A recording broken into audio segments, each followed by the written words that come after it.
기도하겠습니다. 인사하겠습니다. 기도하겠습니다. 네, 기도하고 있습니다. 기도하고 있습니다. 그래서 우리는 하나님 안에서 한 가족이에요. 그래서 세상에 나가도 젊은 아이도 그렇고 나이가 드신 분도 그렇고 우리가 우리의 속마음들을 터놓고 얘기할 사람이 많이 없잖아요. 우리가 또 영적인 얘기까지 나누고 같이 공감하고 나를 위해서 기도해주는 사람이 많이 없어요. 근데 우리가 같이 기도해 줄 수 있는 사람이 있다면 나를 위해서 누군가 기도하네. 물론 예수님이 우리를 위해서 기도하시면 그러나 나를 위해서 누군가 기도해 준다면 정말 힘이 되고 내가 힘들고 어려워서 낙심해서 무너질 것 같을 때도 무너지지 않는 것은 또 꼬꾸라지지 않고 믿음이 약하여지지 않는 것은 누군가 나를 위해서 기도하기 때문입니다. 아멘. 네, 당연히 가족들이 또 기도하시겠죠. 또 우리 교회에서 한 우리가 매일 또 저녁마다 기도할 때 이름을 적어놓고 또 이렇게 늘 기도하고 있습니다. 그래서 어려운 때에도 힘내시고 믿음이 약해지지 마시고 하나님이 주실 것을 바라보고 기대하는 우리 하루하루의 삶이 되기를 축복합니다. 아멘. 아멘. 오늘은 우리 잠언 말씀을 보겠습니다. 반 해가는데 잠언 14장 한두 절만 하면 좋겠지만 우리가 또 그렇게 하면 너무 오래 걸리니까 35절까지 너무 많이 있습니다. 35절까지 하나님이 주시는 양식을 우리가 꼭 필요한 양식을 이렇게 오늘 많이 먹는다. 한 절, 두 절만 보고 갈 수도 있는데 이렇게 많이 먹는다 생각하시고 우리 마음으로 순종하는 마음으로 이렇게 읽고 보시면 좋겠습니다. 오늘은 잠언 14장에 우리가 잘 알고 있는 말씀들이 있고 다 한 절 한 절이 정말 소중하고 생명의 말씀이죠. 그렇지만 또 우리 삶에 정말 생활 가운데 적용하며 살아야 할 말씀들이 많이 있습니다. 그런데 저는 여기서 이제 두 절을 여기다 이렇게 PPT에 띄워놨습니다. 이 그림이라도 보시고 익혀져서 이미지 내에 찍혀서 우리가 말씀을 기억할 수 있기를. 길과 소가 있습니다. 길과 소. 무슨 말씀이 들어있을까요? 우리 35절까지 다 읽으면 한 번에 읽으면 힘드니까 단락을 나눠서 이렇게 하면서 설명을 하고 또 읽고 하겠습니다. 1절부터 9절까지 우리 같이 한 목소리를 읽어보겠습니다. 1절부터 9절까지. 네, 시작. 지혜로운 여인은 자기 집을 세우되 미련한 여인은 자기 손으로 그것을 허느니라. 정직하게 행하는 자는 여호와를 경외하여도 해역하게 행하는 자는 여호와를 경멸하느니라. 미련한 자는 교만하여 입으로 매를 자청하고 지혜로운 자의 입술은 자기를 보전하느니라. 소가 없으면 구유는 깨끗하려니와 소의 힘으로 얻는 것이 많으니라. 신실한 증인은 거짓말을 아니하여도 거짓 증인은 거짓말을 뱉느니라. 거만한 자는 지혜를 구하여도 얻지 못하거니와 명철한 자는 지식 얻기가 쉬우니라. 너는 미련한 자의 앞을 떠나라. 그 입술에 지식이 있음을 보지 못함이니라. 슬기로운 자의 지혜는 자기의 길을 아는 것이라도 미련한 자의 어리석음은 속이는 것이니라. 미련한 자는 죄를 심상히 여겨도 정직한 자 중에는 은혜가 있느니라. 아멘. 네. 오늘 말씀에 소가 등장을 했습니다. 우리 1절부터 또 볼 텐데 잠언은 히브리어로 마샬이라고 합니다. 비교해서 우리가 선택하는 거 항상 보면 잠언에 같은 반복되는 말씀이 또 많이 있고 또 비슷한 말씀들이 이렇게 많이 있어요. 비교하는 거. 악인과 의인, 또 지혜로운 자와 미련한 자, 또 어리석은 자, 이렇게 또 여인과 음녀, 네. 같은 여자가 아니라 여인과 음녀, 또 이렇게 많은 것들이 비교되고 있어요. 그래서 비교해서 선택해야 된다. 선택. 우리는 어떤 것을 선택해야 되는가? 비교했을 때. 또 비교해서 진리를 찾아야 된다. 진리. 하나님 말씀이 진리인데 하나님이 이 모든 말씀은 하나님의 말씀이죠. 하나님 아버지가 우리에게 하신 말씀. 하나님의 감동으로 기록된 말씀인데 이 가운데서 나는 어떤 진리를 내가 찾아야 하는가? 이렇게 우리가 마음에 생각하고 또 찾았으면 아는 것만 가지고 그렇구나 이렇게 깨닫는 것도 중요하지만 그것으로 끝나는 것이 아니고 그것으로 우리가 순종함으로 그 말씀의 지배를 받아야 된다. 지배. 우리가 누구의 지배를 받느냐. 우리는 어디 가나 늘 지배를 받을 수 있어요. 그죠? 아무리 사장님이라도 그 위에 다른 데 가면 다른 사람이 지배를 또 받을 수 있고 가장이라도 가장이 지배를 하는 것 같지만 또 누군가의 지배를 받을 수 있고, 그죠? 이렇게 지배를 우리는 항상 받을 수가 있어요. 학교로 가도 지배를 받기도 하고. 그런데 우리는 오늘 말씀 속에서 하나님의 지배를 받지만 말씀으로 지배를 받아야 된다. 그 안에서 진리를 찾고 나에게 주는 말씀을 받고 그 말씀으로 나를 지배해야 된다. 내가 말씀을 지배하는 것이 아니고, 그래서 그 말씀을 우리가 이용하는 것이고, 말씀을 무시하는 것은 하나님을 무시하는 거죠. 아무리 말씀을 읽어도 그 말씀이 나를 지배해야 된다. 나를. 하나님 말씀이 이렇게 말씀했지. 그렇구나. 그러면 나 자신을 꺾는 거, 그게 바로 고집이라는 거예요. 나를 꺾는 것, 자아를 꺾는 것이 바로 우리가 지배를 받는 것이고 순종하는 것입니다. 그래서 솔로몬이 잠언을 거의 많은 부분을 기록했습니다. 그래서 솔로몬이 그 모든 삶을 살아보고, 그죠? 솔로몬은 누려보지 않은 게 없죠. 지식이나 지혜나 또 물질로도, 우리가 그렇게 원하는 물질로도 또 많은 삶의 세상의 쾌락도 사실 말년에 많이 그렇게 누린 것 같아요. 그렇게 많이 누린 사람이, 우리가 다음에 이제 전도서도 같이 이렇게 하고 그럴 텐데, 그런 사람이 하는 말씀이에요. 그렇게 살아봤는데 우리는 그렇게 못 살아봤기 때문에 살고 싶죠. 아이들도 또 그렇게 너무 살고 싶은데 그렇게 꼭 우리가 경험을 해봐야 되는가? 꼭 위험한 데를 가서 또 위험한 짓을 겪고 아니면 엎어져서 깨지고 다쳐야 그걸 깨닫는가? 인간은 정말 미련한 존재다, 어리석은 존재다 그러잖아요. 그래서 하나님이 우리에게 매주 말씀을 하셔도, 우리가 개인으로 말씀을 읽고 또 설교를 듣고 유튜브 방송도 듣고 막 들어도 정말 이렇게 미련한 존재이기 때문에 그걸 경험하지 못하면 모른다는 거예요. 그래서 경험할 때까지 간다는 거예요. 그 바닥까지, 정말 그 나라까지 떨어져야만 그때 손을 든다는 거예요. 두 손을 들고 하나님 잘못했습니다. 하나님을 만난 사람들, 근데 제가 다른 사람한테 얘기했지만 하나님을 만난 사람들을 보면 정말 우리는 평안히 은혜 가운데 만나기를 늘 기도합니다. 우리 주변에 우리가 기도하는 많은 사람들이, 저도 기도하는 많은 이렇게 형제들, 자매들, 조카들, 또 많은 주변에 이웃 있어요. 그들이 하나님, 은혜 가운데 하나님을 만나길 원합니다. 언젠가 깨닫고 더 가지 않고, 더 어려운 일을 겪지 않고, 더 바닥으로 가지 않고, 더 죽을 병까지 가지 않고, 죽음의 자리에서 하나님을 흔들지 않고 은혜로 깨닫기를 원합니다. 이렇게 늘 기도합니다. 안타깝기 때문에. 그렇게 대부분 하나님을 만나는 사람들이 그렇게 만나기 때문에. 그렇지만 정말 쉽지 않은 일인 것 같아요. 그래서 하나님은 이렇게 솔로몬을 통해서 기록해 놓은 거예요. 이렇게 살아봤는데 결국 이렇더라. 너희는 그렇게까지 가지 말고, 그런 일을 겪지 말고 하나님을 섬겨라, 순종해라, 말씀의 지배를 받아라 라고 이렇게 말씀하는 거예요.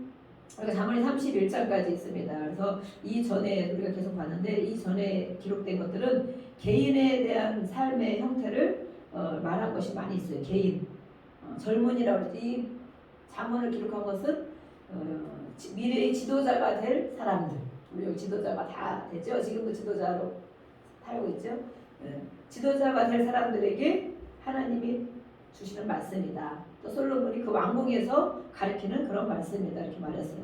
그래서 그때는 개인의 삶에 대해서 말씀했지만 이제는 조금 더 확장이 되고 있다. 확장돼서 눈을 넓혀서 이제는 가정에 대한 부분, 또 국가 경영에 대한 부분, 아니면 기업의 경영에 대한 부분, 이런 확장된 부분의 문제점들을 오늘도 말씀을 하고 있다라고 말하고 있습니다. 그래서 한 가정이나 국가의 흥망성쇠, 잘 되고 잘못되는 것은 우리가 다 잘 되기를 바라요. 가정도 정말 평안하고 또 풍성하고 건강하고, 또 이 나라가 어려우면 모든 사람이 어렵잖아요. 올해 또 코로나로 인해서 많은 어려운 부분이 있는데 세계적으로 어려운 부분이 있으니까 다 이렇게 막히는 부분이 있고 힘든 부분이 있습니다.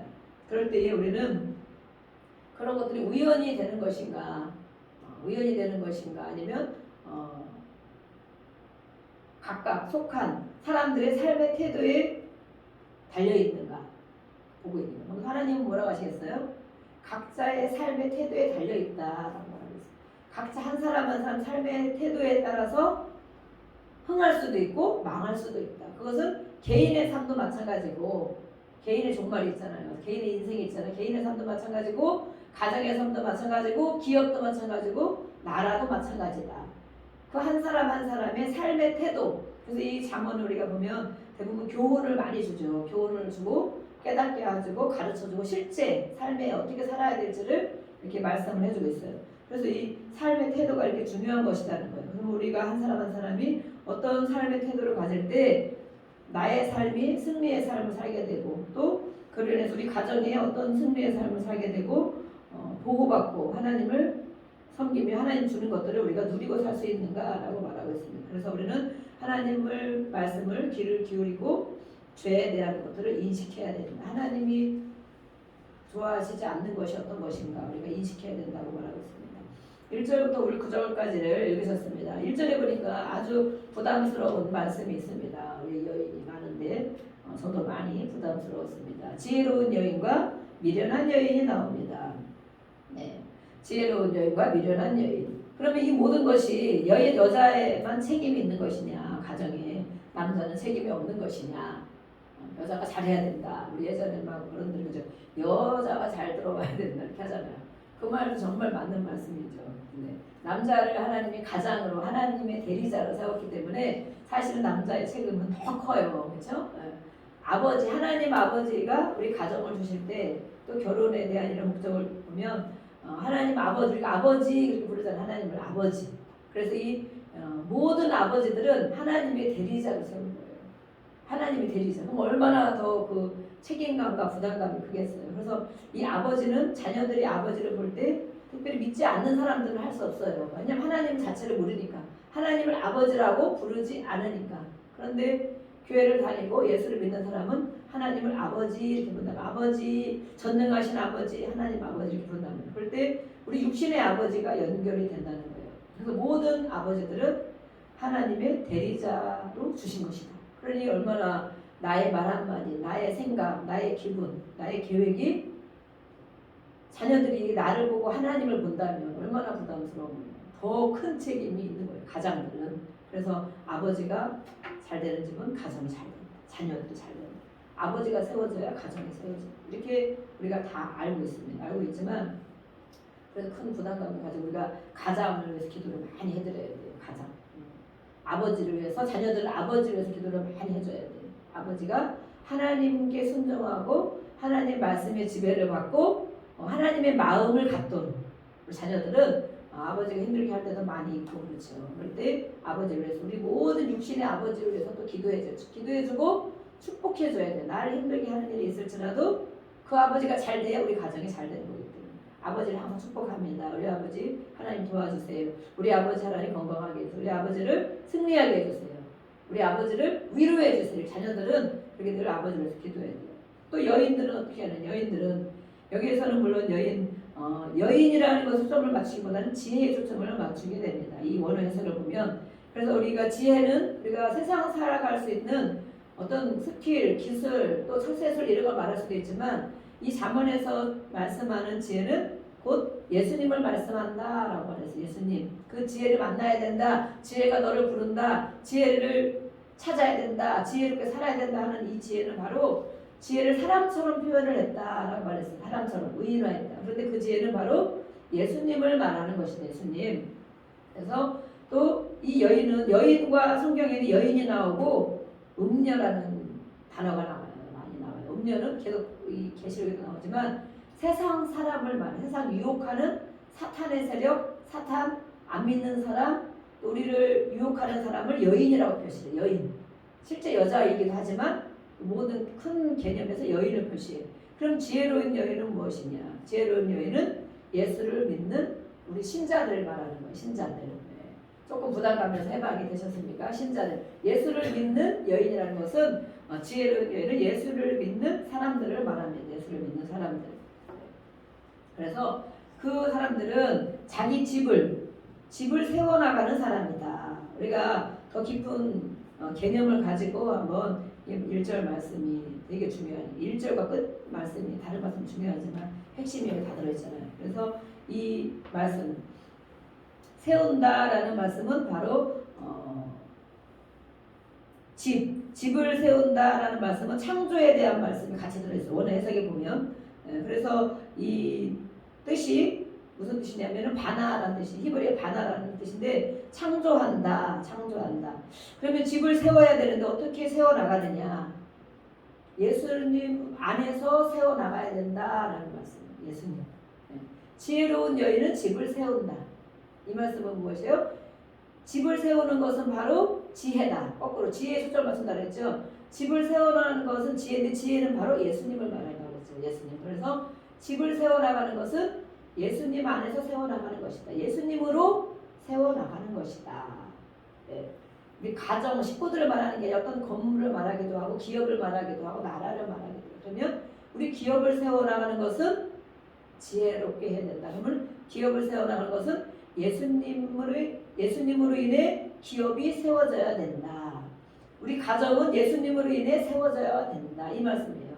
창조된다. 새롭게 된다. 그 뜻이 이렇게 기록이 되어 있어요. 그래서 우리 실제로 가정에도 평안함과 행복과 화목과 경제적인 부유가 있어야 되죠. 이 모든 것이 어디에 들어있느냐? 예수님을 섬기는 그 예수님 안에 들어있다는 거예요. 그 예수님 안에. 그래서 예수님이 집을 세워주셔야 된다. 그래서 우리가 우리 왕이요 예수님 주인입니다. 계속 그런 고백을 하잖아요. 가정의 주인이 바로 예수님이 되어야 된다. 그래서 예수님 누구도 예수님의 지배를 받아야 된다. 그렇죠? 기업의 주인이 예수님이 되어야 된다. 그래서 예수님의 지배를 받아야 된다. 그래서 우리는 어떤 분은 하나님이 회장입니다. 하 회장님한테 결제받아야 됩니다. 예수님이 회장입니다. 저는 사장이고 아니 부사장입니다. 예수님이 사장님입니다. 하나님은 회장입니다. 이런 분들이 있어요. 기업의 마인드를. 그래서 왜냐면 자기가 모든 결정을 하지 않는다는 거예요. 얼마나 그 중요한 정신이에요. 그죠? 그래서 하나님한테 결제받고 해야지. 하나님 이걸 어떻게 할까요? 이걸 쓸까요? 여기는 얼마를 지출할까요? 이거를 내가 지출할까요? 하지 말을까요? 하나님은 결제를 받고 사인을 받고 또 예수님이 사장님한테 사인을 받고 나는 부사장이다. 늘 내려앉아 있다는 한 차원.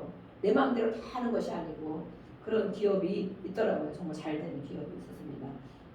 그래서 이렇게 우리는 하나님의 나라를 세워라. 예수님이 말씀하는 거예요. 지혜롭게 세워야 되는 건데 그것을 허는 자들도 있다.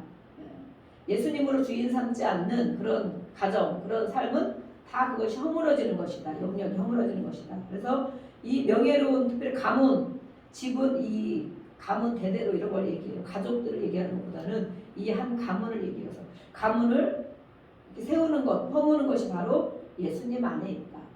예수님 안에 있다. 그래서 그 예수님을 믿는 가정이라면 그렇게 세워진다면 가문 대대로 이렇게 하나님을 섬기는 명문 가문이 될 것이다. 명예로운 가문이 될 것이다.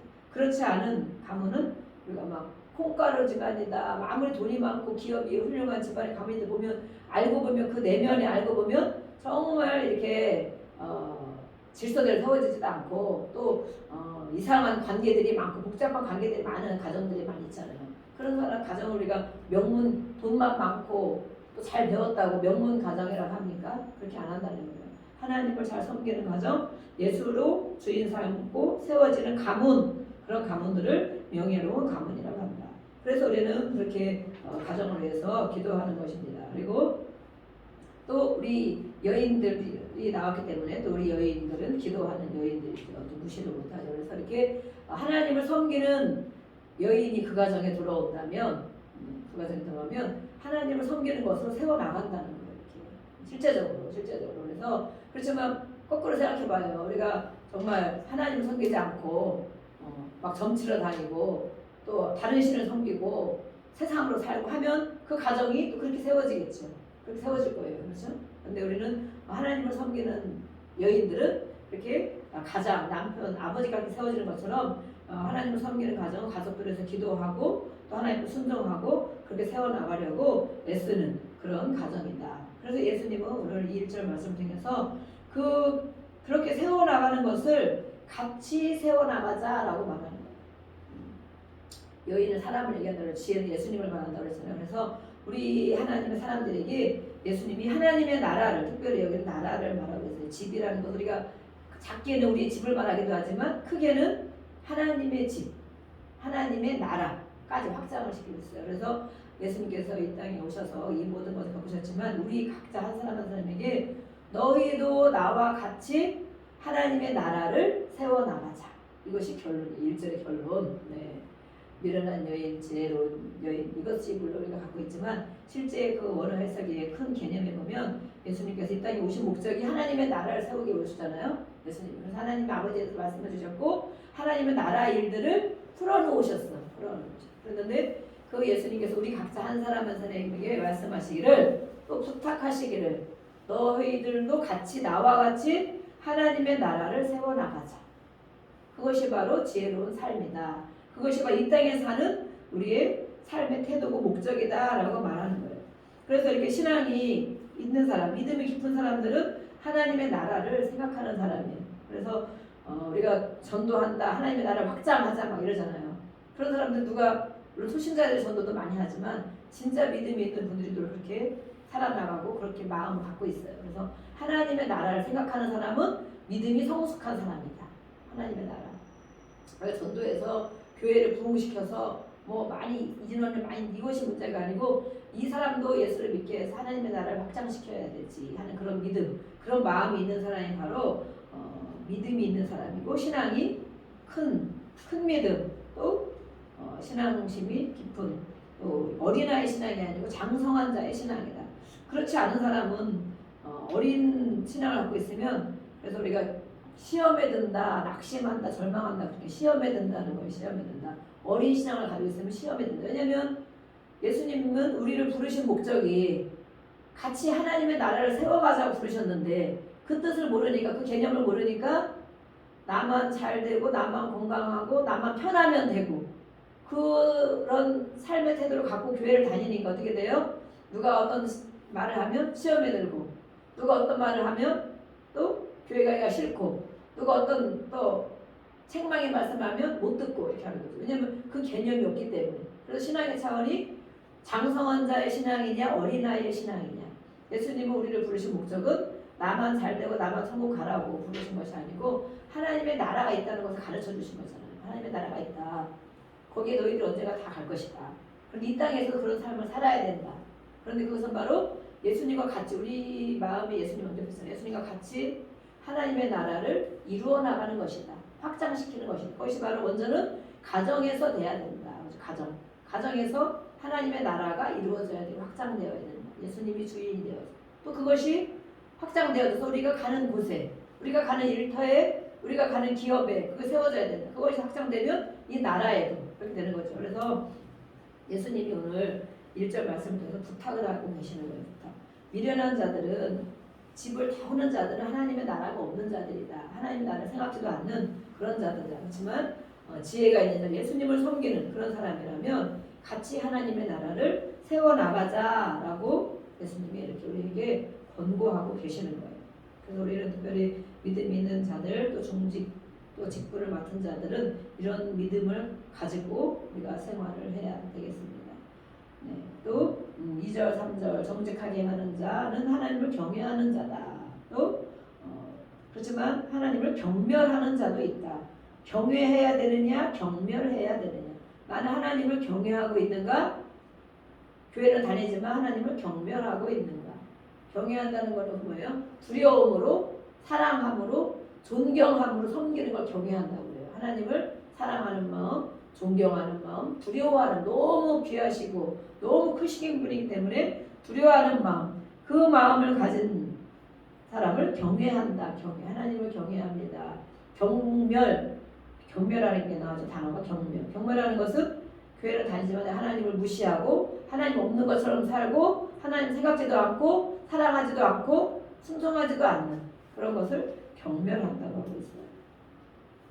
또 미련한 자는 교만하여 입으로 매를 자청하고 계속 어려운 일을 겪을 것을 그렇게 자기가 스스로 한다는 거예요. 어려운 일을 겪을 것을 매를 자청한다. 매를 부른다. 우리가 아이들 키우고 그러잖아요. 매를 벌어요 그러잖아요. 어떤 아이는 정말 한 대 혼내키거나 벌써 때리기만 해도 아니면 너 그냥 혼난다 해도 말을 듣는 사람들이 있어요. 그런 자녀들이 있어요.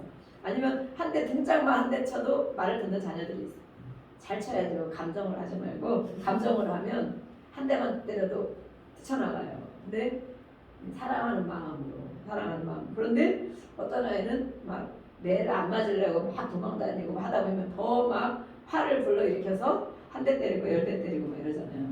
그게 매를 자청하는 이 바로 입으로 우리가 그렇게 한다는 거예요. 입으로 우리는 그러면 하나님께서 말씀하실 때 어떻게 우리가 말하기를 매를 자청한다고 말씀하냐. 우리 입이 하는 말을 하나님이 듣는다고 그러셨잖아요. 민수기 14장 28절. 그건 제가 안 들어요. 너희가 말하는 대로 행하겠다 하는 말씀이 있어요. 그렇지만 하나님도 들으시지만 마귀도 듣는다. 우리가 하는 말을, 우리 주변에 하는 말을. 그래서 마귀가 좋아하는 말을 하느냐, 하나님이 기뻐하시는 말을 하느냐, 그걸로 인해서 매를 자청한다는 거예요. 더 어려움을 더 겪을 수도 있다라고 말하는 거예요. 그러면 하나님 앞에 우리가 세상이 굉장히 힘들어도 힘들다, 안 된다, 죽겠다, 어렵다 이런 말을 하는 것. 하나님이 그럼 그래? 너 힘들어봐. 아직도 너 더 힘들어. 죽겠다. 그래 너 죽을 만치 한번 가봐. 너 괴롭다. 안 된다. 안 되지. 그럼 더 안 되게 한번 가봐. 네 말로 했으니까. 네 말을 우리가 말로 얽힌다는 말씀이잖아요. 잠언에도. 그래서 우리는 힘들다, 안 된다, 괴롭다, 어렵다 이런 말씀을 정말 삼가해야 돼요. 내 입에서 어떤 때는 우리가 정말 그럴 때가 있어. 야 이걸 정말 녹음을 해서 내가 듣는다면 우리가 하루 이 사람이 하는 말 몰래카메라식으로 듣는다면 어떤 말을 내가 하고 있는지 내 자신이 알아야 되잖아. 자신이 모른다는 거야. 내가 어떤 말을 하고 있는지. 우리 안에 모든 습성이 그렇게 오랫동안 배워 있어서 내가 무슨 말을 하는지 내가 모른다는 거야. 그러니까 우리가 안 바뀌시는 거야. 태도가. 그런데 내가 하는 말을 내가 알고 있다면. 그래서 하나님을 알아야 또 자신을 아는 거예요.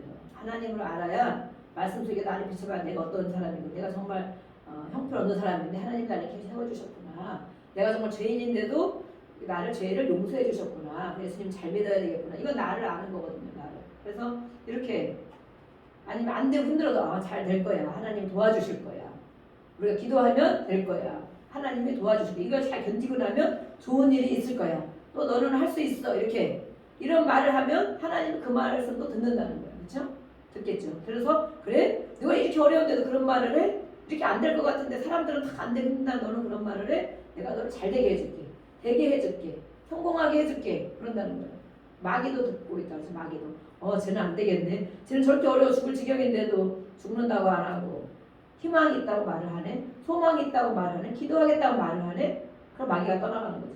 마귀가. 우리가 하는 말을 내가 어떤 말을 하고 있는지 알아야 된다고 말하고 있어요.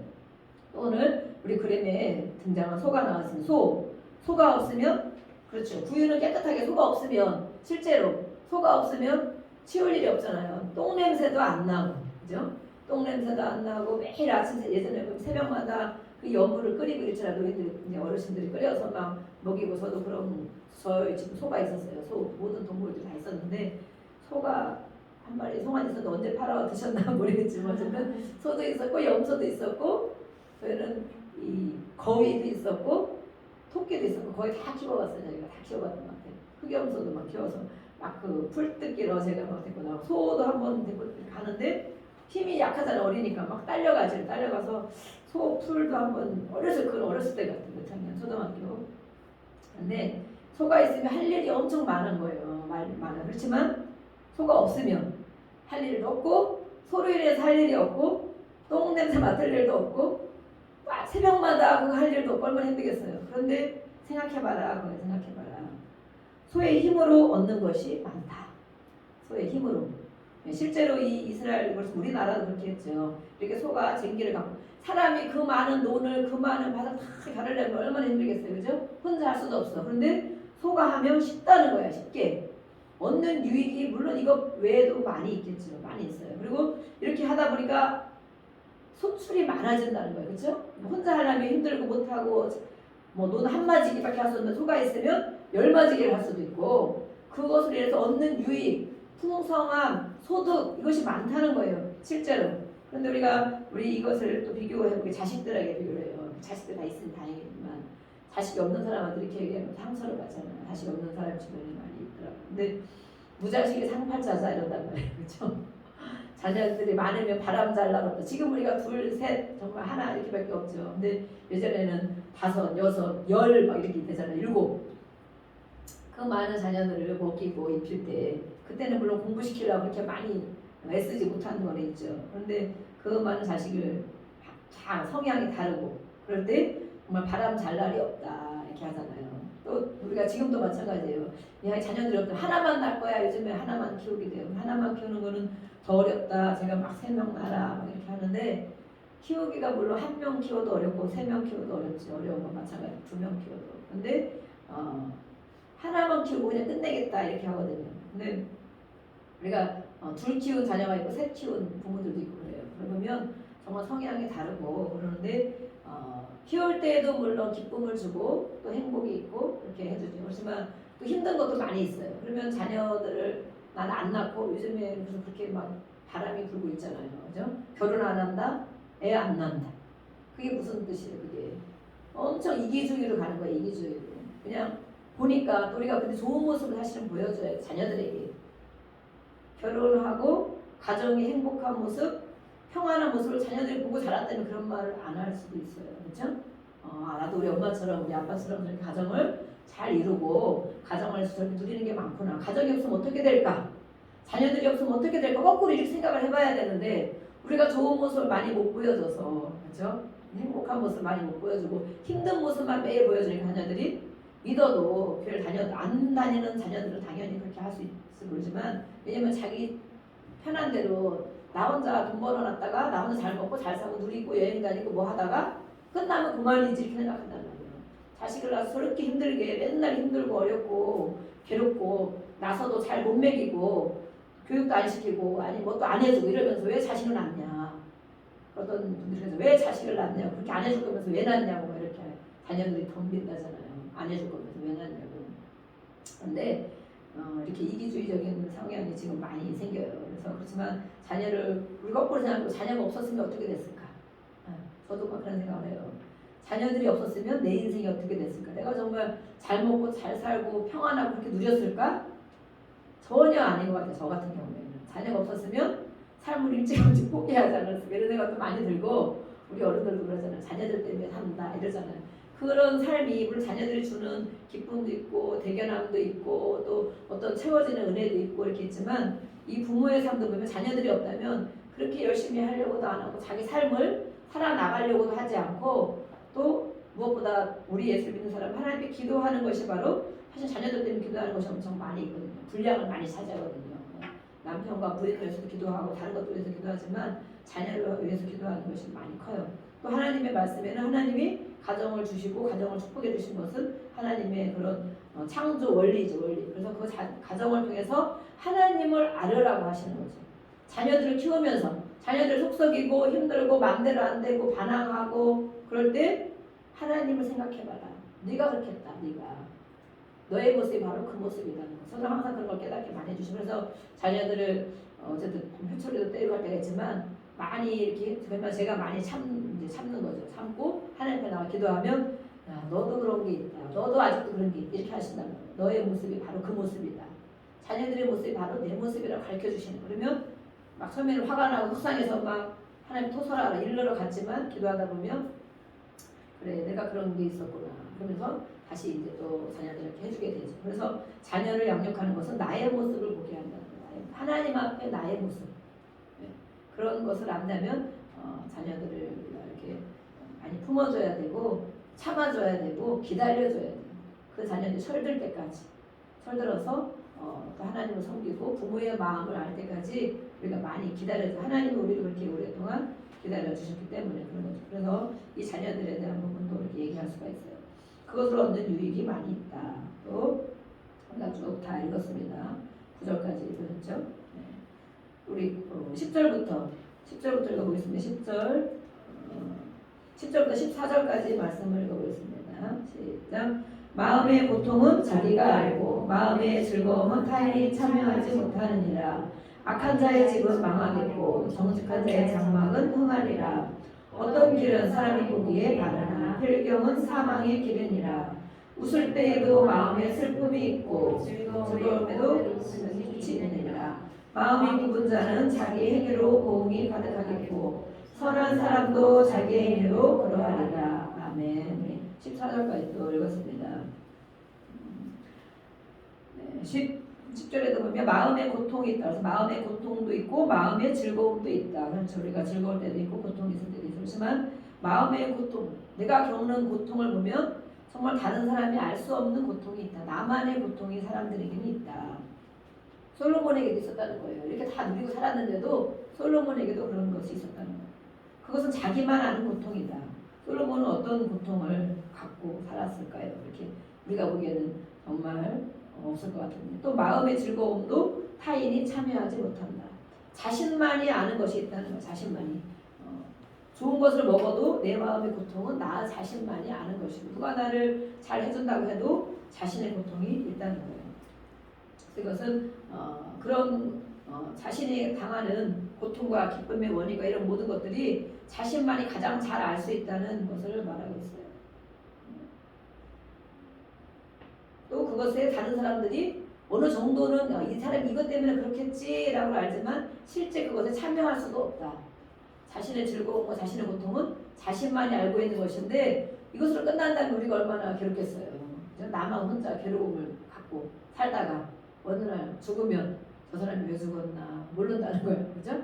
지금 그것을 아는 분이 바로 우리 하나님이시죠. 하나님. 제가 예전에 그런 생각을 했어요. 막 몸이 아프긴 그럴 때 예를 들어 죽겠구나. 그러다가 내가 죽으면 다른 사람들이 막 그게 좀 억울하더라고요.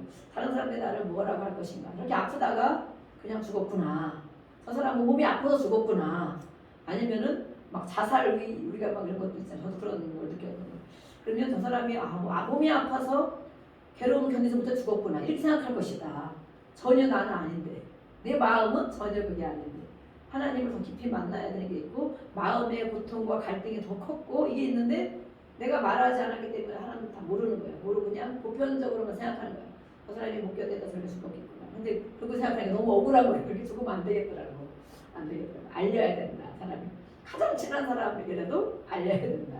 몇 명이. 우리는 알려야 돼. 그래서 정말 내가 괴로움들이 있으면 혼자만 갖고 있다가, 물론 하나님은 당연히 알고 우리가 기도하지만 또 알려야 돼. 알려야 돼서 같이 서로 기도해주고 그것을 같이 나눌 때 또 가벼워지잖아요. 누군가 나를 위해서 기도하고 있다고 생각하면 또 내가 마음에 위안이 없고 힘이 더 나거든요. 이런 관계가, 그런 사람들이 우리 주변에 많이 있어요. 신실한 사람, 나를 위해 기도해주는 사람, 또 내 고통을 같이 또 할 수 있는 사람들이 내 주변에, 그것이 정말 진정한 친구고 진정으로 기도해주는 사람인 거예요. 우리 교회 안에서 저는 그렇게 우리 교회가 그렇게 되기를 원해요. 아멘. 그래서 서로 기도해주고 고통을 같이 나눠주고, 우리가 다 도와주고 뭘 해줄 수는 없지만 그 마음을 이해해서 같이 기도로 또 나누고 하나님 그렇게 해결해주기를 간절한 마음으로 해줘야 되겠다는 생각이 들었습니다. 네, 또 악한 자의 집과 정직한 자의 장막, 이렇게 기록이 되어 있죠. 집은 바로 우리가 말한 것처럼 이렇게 하나님이 세워나가는 그런 하나님의 나라와 우리 가정을 또 말하고 있다고 했어요.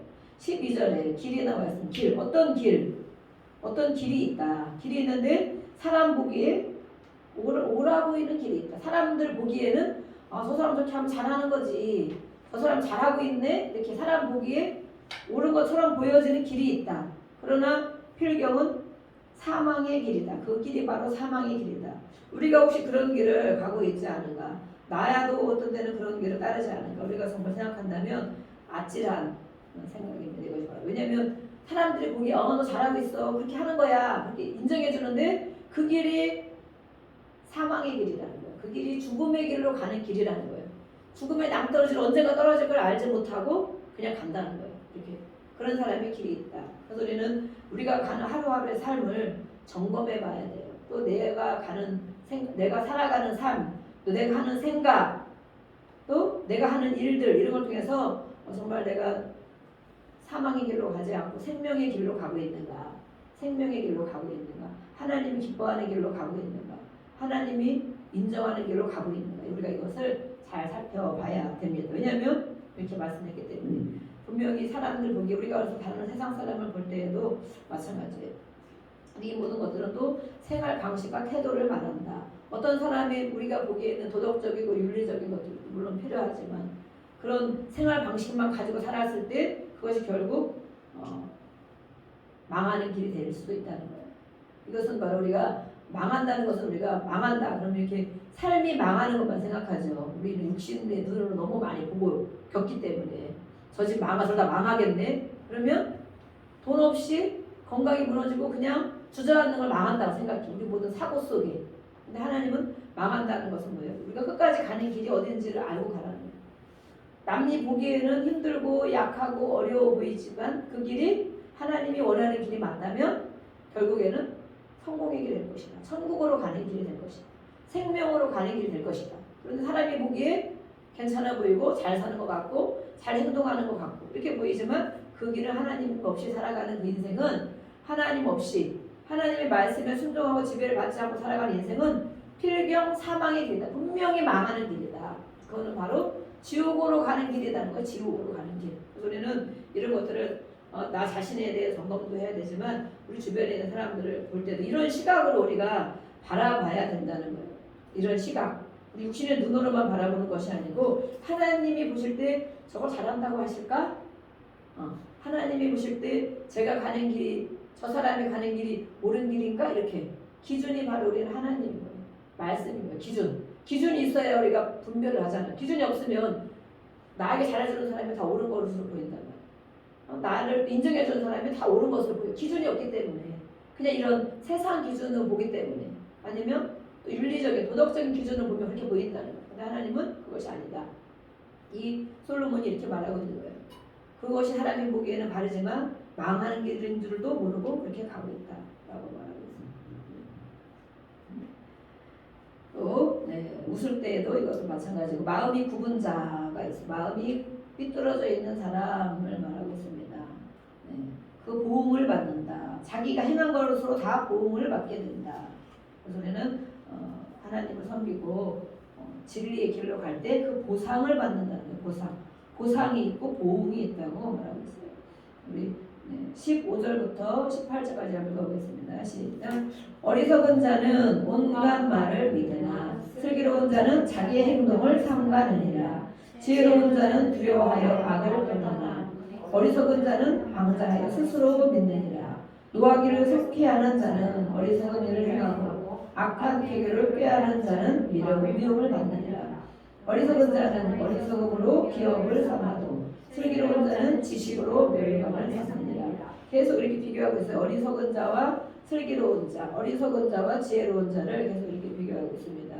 인격에 대한 부분도 이렇게 말씀하고 있는 거예요. 그래서 이 부분들은 우리가 어리석은 것이 무엇이냐, 지혜로운 것이 무엇이냐, 하나님의 모든 우리에게 주신 말씀 가운데 그것을 우리가 그 말씀으로 지혜를 삼아야 된다. 또 실제 삶의 태도에도 생활하는 생활에서도 자기 어리석음을 그대로 나타내는 사람이 있다. 그렇죠? 우리가 다 알죠. 서로 알고 있죠. 우리 가정에서는 너무 잘 알고 있죠. 자기 어리석음을 나타내는 것은 바로 이렇게 노하기를 속히하는 것, 금방금방 화내는 것, 금방금방 자기 감정을 들춰내는 것, 이런 것이 바로 어리석은 자의 모습이다. 삶의 태도를 여기서는 또 말하고 있습니다. 19절부터 우리 25절까지 읽겠습니다. 시작. 악인은 선인 앞에 엎드리고 불의한 자는 의인의 문에 엎드리느니라. 가난한 자는 이웃에게도 미움받으나 부유한 자는 친구가 많으니라. 이웃을 없이 여기는 자는 죄를 범하는 자요 빈곤한 자를 불쌍히 여기는 자는 복이 있는 자니라. 악을 도모하는 자는 잘못 가는 것이 아니냐. 선을 도모하는 자에게는 인자와 진리가 있느니라. 모든 수고에는 이익이 있어도 입술의 말은 궁핍을 이룰 뿐이니라. 지혜로운 자의 재물은 그의 멸류관이요 미련한 자의 소유는 다만 미련한 것이니라. 진실한 증인은 사람의 생명을 구원하여도 거짓말을 뱉는 사람은 속이느니라. 아멘. 지혜자와 우매자에 대해서도 계속 말하고 있습니다. 대조를 가지고 있고 악인은 망한다. 의인은 흥왕한다. 그럼 어떤 사람이 악인이고 어떤 사람이 의인이냐 또 계속 그렇게 비교를 해주고 있어요. 우리 이웃에게도 바로 그런 태도를 가지고 우리가 돌아봐야 된다는 것이죠. 왜냐하면 우리 모든 사람은 하나님이 만든 피조물이기 때문에 어떤 사람도 우리가 무시하고 멸시해서는 안 된다는 말씀을 하고 있어요. 그래서 우리에게 있는 것을 이렇게 물론 물질도 나눠주고 또 마음도 나눠주고 기도로 은혜로도 나눠주고 우리는 그런 사람을 돌볼 줄 알아야 됩니다. 우리 주변에 있는 약한 사람, 힘든 사람을 돌봐줄 줄 알아야 된다. 우리가 가진 것으로 그들을 돌보는 것이 바로 하나님이 우리를 불쌍히 여기는 것이다. 그들을 불쌍히 여기지 않으면 우리도 불쌍히 여김을 받지 못하는 거예요. 불쌍히 여김을. 그래서 하나님께 우리가 이런 원리가 있기 때문에 우리도 이것을 업신여기는 자 있다고 또 구부릴 것도 아니고 없다고 업신여길 것이 아니다. 그런 사람들을 위해서 우리가 기도해주고 나눠주고 똑같은 그런 눈으로 바라봐야 된다. 근데 우리 세상에 사는 사람을 보면 그렇지가 못하죠. 정말 있는 사람 또 막 뭐 갖춘 사람 보면은 우리가 이렇게 막 그죠? 그런 사람들을 높이 평가하게 되고 또 정말 그렇게 안 보이는 하찮아 보이는 사람 우리가 또 내려다볼 수도 있다는 거예요. 근데 절대 하나님의 사람은 그런 외모에 보이는 모습으로 그렇게 하면 안 된다. 그런 아무리 갖춘 사람이 있을지라도 그런 사람 앞에 꿀릴 필요도 없고 내가 수고릴 필요도 없고 우리 하나님의 자녀이기 때문에 당당하고 어디서나 자신 있게 그렇게 살아야 돼요. 그렇지만 또 이런 사람들을 연약하고 힘든 사람들을 또 무시하면 안 되고 그런 사람들을 이렇게 해드리는 것은 그 본인의 인격이잖아요. 인격이 성품이고 삶의 태도 오늘 14장을 통해서 삶의 태도를 이렇게 많이 우리에게 가르쳐주고 계시는 거예요. 또 보겠습니다. 우리 27절까지 읽었습니다. 27절까지 우리 24절 말씀에도 지혜로운 자의 재물 또 미련한 자의 소유 똑같은 재물인데 지혜로운 자에게는 재물이라고 표시를 하고 미련한 자는 소유라고 소유 자기 가진 것만 가지고 나타내고 살아가는 사람은 미련한 자라는 자기 가진 것이 없는데 가진 것이 우리 지난번에도 말씀이 있었죠. 13장에도 가난한 자 같으나 부유한 자가 있고 갖춘 것 같으나 가난한 자가 없는 자가 있다. 이것은 이런 말씀을 나타내는 거예요. 지혜로운 자는 그 재물을 가지고 하나님 영광을 했을 때 재물이라고 표시를 했지만 미련한 자는 자기가 아무리 가지고 있는 것이 있을지라도 가진 것으로 힘을 삼는 사람 건강 아니면 돈 아니면 어떤 것들 그런 걸 가지고 있는 것 지식도 마찬가지예요. 그 가진 것을 소유를 삼는 자는 그게 바로 미련한 자다. 그게 바로 그렇게 말하고 있습니다. 우리가 25절까지 보셨죠? 26절 27절 가보겠습니다. 시작. 여호와를 경외하는 자에게는 견고한 의뢰가 있나니 그 자녀들에게 피난처가 있으리라. 여호와를 경외하는 것은 생명의 샘이니 사망의 그물에서 벗어나게 하느니라. 아멘. 참 신앙인에 대한 말씀을 하고 있습니다. 26절 21절 말씀에 하나님을 섬기는 자들은 어떻게 해야 되느냐. 경외한다 그랬죠. 경외하는 마음 또 경멸한다는 단어가 있었습니다. 여호와를 경외하는 자에게는 견고하다. 이 흔들림이 없다. 그 자녀들에게 그것을 물려줄 것이다. 상속. 하나님을 경외하는 자들은 그 삶을 자녀들에게 상속해 줄 것이다 라고 말하고 있습니다. 우리가 하나님을 섬기는 것은 어떤 것을 많이 갖췄든 안 갖췄든 있든 없든 하나님을 섬기는 그거 하나만도 자녀들에게 상속한다면 그 자녀들은 그거 가지고 승리하는 거예요. 아멘. 왜 하나님을 붙잡고 일어서고 하나님을 붙잡고 또 담대하게 살아갈 수 있고 하나님을 붙잡고 생명의 길로 가기 때문에 이것이 자녀들에게 피난처가 되는 것이다. 우리가 아무리 많은 것들을 상속해주고 물려준다고 해도 하나님이 없는 인생은 그 자녀들에게는 피난처가 아닌가. 피난처, 피할 수 있는 길. 여호와께 피하라 그러잖아요. 여호와께 피함이 모든 사람들에게 도움을 구하는 것보다 낫다 그러잖아요. 우리는 사람의 도움을 구하기를 더 먼저 하려고 그러죠. 내가 힘들거리면 누구한테 먼저 도움을 구하려고 그러지만 하나님은 그렇게 말씀하신 것이 아니고 하나님께 피하는 자가 복이 있는 것이다. 하나님께 피하는 게 뭐예요? 하나님을 찾는 거죠. 예수님 도와주세요. 힘들고 하나님 나를 불쌍히 여겨주세요. 하나님 나를 도와주세요. 이것이 바로 하나님을 찾는 거예요. 찾는 거. 그런데 우리 자녀들에게 이것을 물려줘야 된다는 거예요. 하나님을 찾도록 하나님께 피하도록 물려줘야 된다. 그래서 애들이 여기 나가 있으면 예수님 찾아라 한마디를 보내주고 말씀 한마디를 보내주고 기도해라 이렇게 보내주고 그것이 상속과의 상속 우리의 믿음을 상속하는 것이에요. 저도 얼마 전에도 그 국민일보에 이렇게 나왔는데 많은 한 가문 가정의 목회자의 가문이더라고요. 어머니가 그렇게 초창기부터 기도하셨대요. 또 아버지가 초창기 예수를 믿으시면서 목회자가 되셨대요. 아버지가 그렇게 했는데 그 집안에 6남매가 다 5남매는 목회자고 한 사람은 사모님이고 딸 하나 온 가족이 다 그렇게 됐다는 거예요. 그 어려운 시대에 목회를 하고 그러면서 대부분 그런 자녀들 상처를 많이 받잖아요. 교인들에게 상처를 받고 또 막 힘들고 어려우니까 이렇게 하면서 하나님을 찾으면서 왜 우리는 맨날 어려웠냐 이렇게 하는데 그래서 절대 목회자가 안 되겠으면 이런 사람 자녀들이 많이 있었어요. 예전에도. 근데 이 아버지 어머니는 이 목사님 사모님은 그래도 정말 하나님을 섬기면서 너무 가정을 잘 다스리고 가족들을. 그래서 그 아이들이 보면서 당연히 나도 목회자가 돼야 된다 이런 마음을 품고 있었다. 당연히 어렵고 힘들었는데 그 힘들고 어려운 것을 어렵다고 생각하지 않은 거예요. 마음이 채워진 거죠. 육신으로는 채워지지 않았지만 돈으로나 먹을 것으로나 이런 거로 채워지지 않았지만 마음으로 채워진 거예요. 정서적인 게 채워진 거예요. 감정이 아버지와 어머니로부터 좋은 것들을 공급받는 거예요. 그러니까 그 아이들이 그렇게 어려웠는데도 불구하고 다 나도 당연히 목표로 내가 어떤 선교를 해야 되나 어떤 신학교를 가 이렇게 늘 꿈을 꿨다는 거예요. 그래서 이 정말 5분의 아들님이 다 목회자가 된 거예요. 거기서 신문에 나왔더라. 그래서 한 사람은 사모님이 됐다면 그 아버지를 이게 어떤 막내 아들이 업어주는 이 그림이 있는 거예요. 그래서 정말 저럴 수도 있구나. 어떤 사람들은 그러니까 우리가 마음으로 자녀들을 어떻게 대하느냐, 감정, 정서적으로 어떻게 자녀들을 많이 채워주느냐에 모든 삶이 들어있는 거예요. 돈으로 못 해줄 수 있죠. 어려우면 돈을 당연히 못 해주죠. 못 해줄 수 있고 또 진짜 없으면 있으면서 안 해주면 안 되겠지만 진짜 없으면 우리가 해주려고 하는데도 거기까지만 못하면 아이들이 막 공부하고 또 다른 일들을 하고 그렇지만 이 마음으로 채워지면 그것보다 더 귀하다는 거예요. 마음으로 채워지는 거. 만족하고 평안하게 안정되게 채워주는 걸 채워주면 그 아이들이 절대 부모 원망하지 않고 안 해준다 없다 왜 이렇게 원망함이 없이 채워진다는 마음. 그런 생각이 맞습니다. 그래서 하나님을 경외하는 것은 자녀들에게 이것을 피난처가 되게 해주는 것이다. 여호와를 경외하는 건 생명의 샘이다. 사망의 금소 죽음의 길에 갈지라도 그것에서 벗어나게 해주신다. 마지막에까지도 우리의 인생에 마칠 그 마지막까지도 사망이고 우리는 죽는 것이라는 것이 주 안에서 잠자는 것이다. 그러잖아요. 주님과 함께 있는 것이다 라고 말씀하고 있잖아요. 28절부터 30절까지 또 읽어보겠습니다. 시작. 백성이 많은 것은 왕의 영광이요 백성이 적은 것은 주권자의 패망이니라.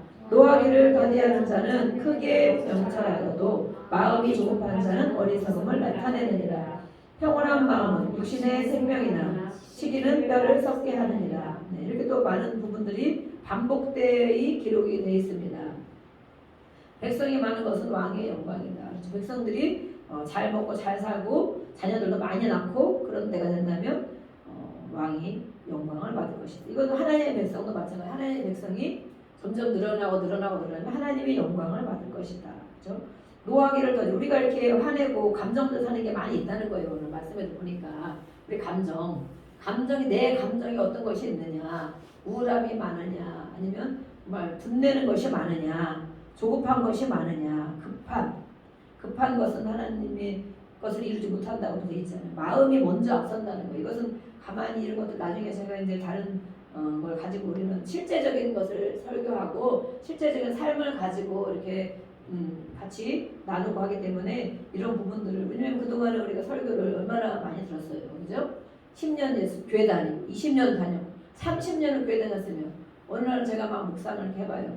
야, 예수를 믿는 것이 정말 무엇이냐, 하나님의 자녀라는 것이 무엇이냐, 교회를 다닌다는 게 본질, 그게 뭐 실존지능이에요. 모르겠어서 실존지능, 예수를 믿는 것이 무엇이냐, 내가 살아가는 게 무엇이, 이렇게 생각할 때 그동안 그렇게 수많은 설교들을 1년 52주면 주일에 한 번씩만 갔어도 우리 주일날도 가고 수요일도 가고 이렇게 수요일도 시간 되면 오세요. 수요일도 가고 이렇게 뭐 금요 막 설야도 가고 이렇게 하는데 더 많이 간 사람도 있죠. 그렇지만 진짜 주일에 한 번씩만 갔어도 1년이면 52번에다가 10년이면 몇 번인데 20년 30년이면 얼마나 많은 설교를 들었고 그렇게 했냐고요. 근데 삶의 태도가 바꿔지지 않는다는, 삶의 태도, 생활 양식, 생각, 어쩌면 이렇게 바꿔지지 않을까 이런 생각을 하게 됐어요. 근데 우리가 그런 것은 우리의 감정을 우리 마음 생각이잖아요.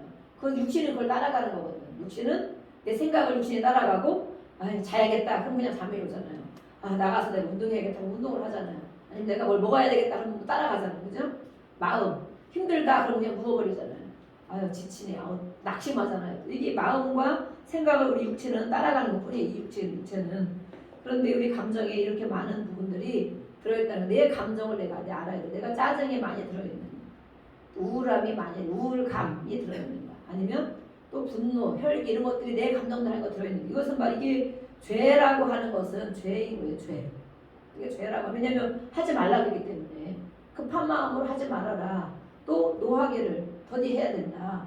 분노하는 자는 어떻게 된다. 이렇게 하나님 말씀해서 이것이 바로 죄예요. 죄인데 이거 왜 죄냐면 사람이 화를 낼 수도 물론 있지. 화를 안 내고 어떻게 살겠어요. 그죠? 자기 표현을 하다 보면 화가 내지. 화를 내는데 분노하고 못하는 거예요. 화를 내도 내가 할 말만 해야 되는데 그렇지 않고 우리는 감정이 같이 나간다는 거예요. 그죠?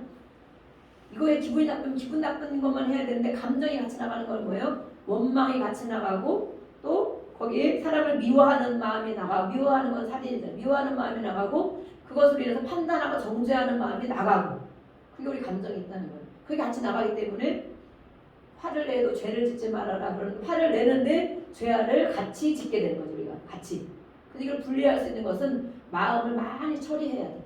마음을 처리하면 저도 그거 그전에는 몰랐는데 이게 치유를 많이 받고 하다 보니까 어느 순간 이제 제가 알아지더라고. 내가 큰 소리로 내지만 마음으로는 죄를 짓지 않고 있구나. 감정이 나가지 않고 있구나. 또 괜찮구나. 이렇게 욕이 나가거나 미움이 나가거나 원망이 나가거나 이런 것이 안 나가는 것은 바로 목소리는 크게 화를 낼 수 있지만 이 감정에 대한 처리가 많이 됐다는 거예요. 그래서 이렇게 감정들을 내가 처리할 수 있어야 됩니다. 그런 걸 가지고 있을 때는 왜 죄냐면 하나님보다 앞서기 때문에 죄라는 거예요. 급한 마음으로 뭐를 하는 것, 내가 먼저 앞선다는 거예요. 이것이. 그래서 그게 바로 하나님의 뜻을 이루지 못한다는 것은 하나님한테 먼저 기도해보고 마음에 또 그런 마음이 오면 또 그런 말씀이 오면 그걸 따라가면 되는데 그럼 하나님이 우리가 인도를 받는 거잖아요. 그런데 그렇게 하지 않고 기도해보지 않고 내 마음으로 하는 것이 조급한 거거든요. 그것이 바로 하나님 없이 내가 주인돼서 하는 거기 때문에 하나님은 그것을 우리에게 죄라고 그런다는 거예요. 죄라고. 우리는 하나님 어떻게 할까요? 늘 하나님한테 잘 안 들려도 금방 오지 않죠. 저도 금방 안 올 때가 많이. 하나님 어떻게 할까요? 이렇게 할까요? 한번 그런 말이 오면 또 아닌 것 같아. 결정을 또 못 내려면 또 기도해보고 하나님 이것이 맞는가요? 또 기도해보고 이렇게 한다는 거예요. 조금 늦게 가도 그것이 바로 안정되게 가는 길이고 순종하며 가는 길이다. 그래서 이렇게 하나님을 경외하는 것, 내 마음을 감정을 이렇게 조절하는 것은 바로 되게 중요한 삶의 태도라고 말하고 있습니다. 평온한 마음이 육신의 생명이다. 우리가 다 평안하기를 너무 원하고 있습니다. 마음이 평안한 것, 이것이 육신의 생명을 지키는 것인데 평안을 우리가 그래서 자꾸 찾고 누려야 돼. 예수님이 우리가 안 계실 때 물론 평안을 주시죠. 그래서 우리 평안을 뺏어가는 것들을 처리해야 돼. 평안이 육신의 생명인데 우리 주변에 있는 모든 사람들과 모든 환경 우리의 평안을 뺏어가잖아요. 누가 나를 평안하도록 해주는 사람이 별로 없단 말이에요. 주변에. 그죠? 그 내가 지켜야 돼. 내가 스스로. 근데 왜냐면 육신의 생명을 지키기 위해서 내가 지켜야 돼. 스스로. 어떻게 지켜야 돼요? 평안할 때는 괜찮지만 마음이 상해 있을 때 화가 날 때는 그걸 가지고 바로 하나님을 찾으라는 거예요. 주여 이렇게 찾으라는 거예요. 하나님 내가 정말 화가 납니다. 내가 억울합니다. 아니면 내가 정말 기분이 나쁩니다. 집에서든지 차 안에서든지 어디서든지 길을 가더라도 하나님 제가 정말 이런 마음 하나님한테 얘기하는 거 직고해라 이렇게 뭐 하나님이 일러라는 거잖아요. 사람한테 해봐야 우리는 소용없고 하나님한테 일러라 자꾸 그러다 보면 습관이 돼 습관. 그러면 내가 힘들 때 주여 아버지 찾게 된다는 거예요. 사람한테. 그래서 우리의 평안을 뺏어가는 것들을 바로바로 처리해서 빨리빨리 평안을 유지해야 된다. 유지. 그것이 우리의 생명을 지키는 일이다. 생명. 시기는 뼈를 썩게 하는 일이다. 남이 잘 되면 우리가 좋아해줘야 되고 남이 잘 되도록 기도해줘야 되고 축복해줘야 되는데 그런 것들이 우리가 많이 안 되는 거예요. 우리 안에 너무 채워지지 않은 것들이 많이 있다 보니까 남을 축복을 해주고 가족들을 자꾸 축복해주고 자꾸 축복해줘야 되는데 이 마음이 안 되는 거예요. 축복이. 왜냐면 내가 더 힘들다는 거지. 내가 더 괴롭다는 거예요. 그래서 이것들을 우리 안에 쏟아내고 나야 우리가 다른 사람을 용납도 해주게 되고 축복을 해주는 그래서 그런 육신의 건강, 마음의 건강을 또 이렇게 말하고 있습니다. 그래서 우리가 이 육신의 병이 든 사람들을 우리가 저도 요즘에 이런 거에 대해서 많이 연구하고 성경을 찾아보고 많이 있어요. 왜냐하면 마음이 힘들면 몸이 또 병들기 때문에 뼈가 약해지고 모든 관절, 또 모든 장기, 모든 이런 혈액 이런 것도 다 하나님의 주시는 말씀과 마음과 육신이 연결이 되어 있단 말이에요. 연결. 따로따로 아닌 게 아니라는 거지. 이게. 머리가 아프다, 코가 안 좋다, 아니면 심장이 안 좋다, 다리가 안 좋다, 허리가 안 좋다. 이 모든 것들이 우리 하나님을 믿는 사람들이 안 믿는 사람들도 그래요. 알고 보면. 그래서 이 모든 것들이 영혼, 육은 연결되어 있다. 그래서 하나님은 영혼이 잘 되라고들 하는 거예요. 영혼이 잘 되면 하나님과 관계, 사람의 관계, 마음에 이런 거잖아요. 이거 잘 되면 당연히 다른 것이 잘 된다. 그렇지만 하나님과의 관계, 사람과의 관계가 깨어지면 다른 것은 범사도 안 되고 건강도 잃어버린다. 건강을 잃어버리고 되는 일도 안 된다는 거예요. 되는 노릇이 없다는 거예요. 그래서 우리가 그런 것들을 내가 힘들고 어려울 때는 하나님과의 관계에 내가 바로 서 있는가, 하나님이 나한테 하는 말씀을 내가 듣지 않고 있는가, 또 사람과 관계에서도 사람과에서도 미움이 있고 원망이 있고 막히게 있으면 절대 일이 안 풀린다고 이렇게 말씀을 합니다. 그래서 가정에서도 서로 참고 이렇게 기도해주고 원망의 말 쏟아내지 말고 비판하고 정죄하는 말 쏟아내지 말고 기도해줘야 돼. 기도해줘야 내가 잘 되는 길, 내가 건강하고 내가 잘 되는 길이다. 왜냐면 그걸 말씀에 올리고 모든 것들을 보면 그렇게 또 사실 나중에 제가 저녁 기도회는 그거를 하고 있고 저녁 기도회는 실제적인 거, 문제 해결에 대한 거, 또 질병에 대한 거 이런 것을 실제로 하고 있어요. 저녁 기도회 시간 되는 분들 이렇게 오시면 좋고 그래서 이 모든 것들이 하나님이 말씀한 것들이 단지 믿어서 천국만 가라 하는 그런 말씀이 아니라는 거예요. 마음도 평안하게 살기를 원하시고 육신도 건강하게 살기를 원하시고 빼앗기지 않기를 원하시고 누리게 살기를 원하시는 하나님 아버지. 근데 우리는 이것을 모르기 때문에 육신의 눈으로만 해석하고 육신의 눈으로만 가기 때문에 이것을 다 잊어버리고 빼앗긴다는 거예요. 그래서 오늘도 이렇게 빼앗기지 말고 찾으라고 누리라고 그렇게 어떻게 사는 것이 그런 걸 지키는 것인지를 우리에게 한 절 한 절 이렇게 가르쳐주고 계십니다. 네, 31절부터 35절 우리 마지막까지 읽어보겠습니다. 시작. 가난한 사람은 학대하는 자를 그를 지으신 이를 멸시하는 자요 궁핍한 사람을 불쌍히 여기는 자는 주를 공경하는 자니라. 악인은 그의 환난에 엎드러져도 의인은 그의 죽음에도 소망이 있느니라. 지혜는 명철한 자의 마음에 머물거리와 미련한 자의 속인 것은 나타내느니라.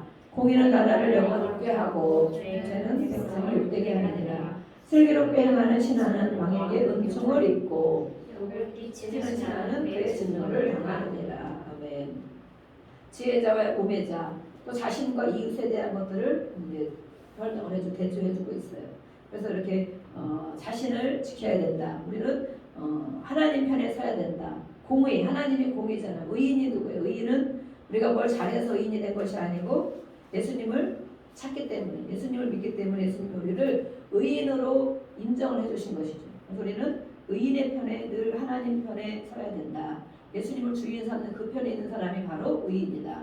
악인은 하나님 편에 서지 않은 사람, 하나님 없이 살아가려고 하는 사람, 하나님 무시하고 내 마음대로 살아가는 사람이 바로 악인의 편에 서 있는 거예요. 우리는 하루에도 몇 번씩 이렇게 왔다 갔다 할 때가 있어요. 의인의 편에 섰다가 악인의 편에 섰다가 그럴 때 우리는 깨달아야 돼요. 깨달아서 내가 하나님이 없는 인생을 살고 있지 않은가. 또 그렇게 갈 때에 결과를 많이 말씀해 주셨어요. 결과. 그렇게 가다 보면 어떤 결과를 만납니다. 또 예수님을 찾고 가다 보면 결국에 어떤 길을 가게 된다. 결말이 어떤지를 보상과 보응이 있다는 것을 우리가 알아야 돼요. 보상과 보응. 잘못되는 것을 우리가 갈 때는 보응을 받게 되고 또 하나님이 원하는 그 삶을 잘 살아갈 때는 하나님이 주는 보상을 받는 거예요. 그래서는 오면서도 기도하고 오면서 하나님 한 주간 동안 하루하루에도 우리가 하나님을 많이 누리며 살기를 원합니다. 또 어떤 때는 힘들 때가 어떤 때는 한 주간 내내 힘들다고 느껴질 때도 많이 있어요. 그런데 우리가 매일매일 살아가는 순간순간에도 하나님을 많이 누렸으면 좋겠습니다. 그래서 우리에게 하나님이 하시는 일을 보고 우리의 간증을 하나님이 너무 좋아하신다 그러시더라고요. 간증이 뭐예요? 나를 나타내는 게 하나님을 자랑하는 게 간증이거든요. 작은 거 하나에도 하나님을 자랑하는 거.